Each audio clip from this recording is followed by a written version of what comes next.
Am so sorry, मी तुम्हाला असं बोलवून घेतलं, तुम्हाला त्रास देते, पण मला माझ्या बाबांच्या बाबतीत सगळं जाणून घ्यायचंय.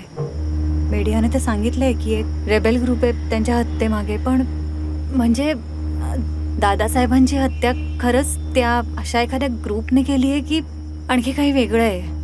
तुम्हाला काय, म्हणजे तुमच्या डिपार्टमेंटचं काय मत आहे याबद्दल? त्यासाठी तुम्हाला एक गोष्ट ऐकावी लागेल. गोष्ट? हो, घटनाक्रम. साहेबांच्या आमसभेच्या दिवशी पोलीस सतर्क होते आणि कुठलीही दुर्घटना होण्याची संभावना नव्हती.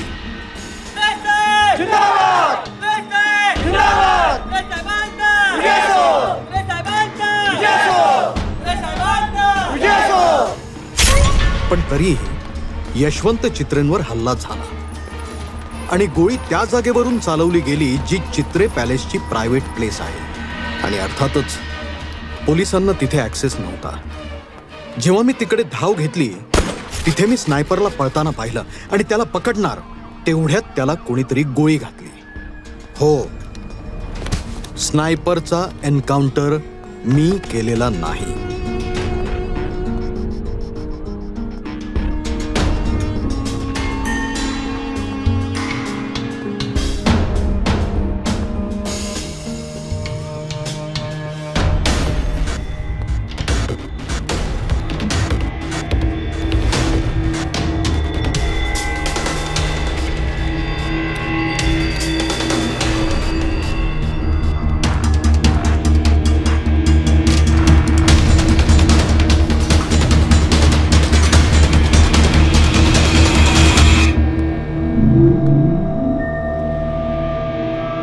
तुमच्या वडिलांच्या हत्येमागे कोणताही रेबेल ग्रुप किंवा विरोधी पक्ष नाहीये. कारण ज्या मोडस ऑपरेंडीने त्यांची हत्या केली गेली त्याच्यावरून एक गोष्ट स्पष्ट आहे की मारेकरी एक कॉन्ट्रॅक्ट किलर आहे, ज्याला दुबईवरून कोणीतरी हायर केलं होतं. तुम्हाला इतकं सगळं माहिती आहे ना, मग तुम्ही हे लपवून का ठेवलंय? नाही, हे आम्ही लोकांसमोर आणणारच आहोत.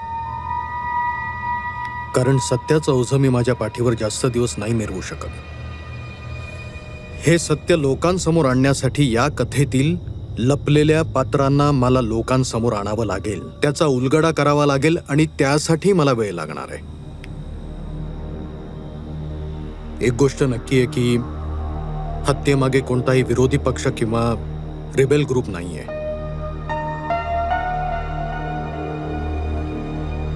यामागचा सूत्रधार कोणी वेगळाच आहे. चित्रपट पाहण्यासाठी लगेच डाउनलोड करा अल्ट्रा झकास मराठी OTT ॲप.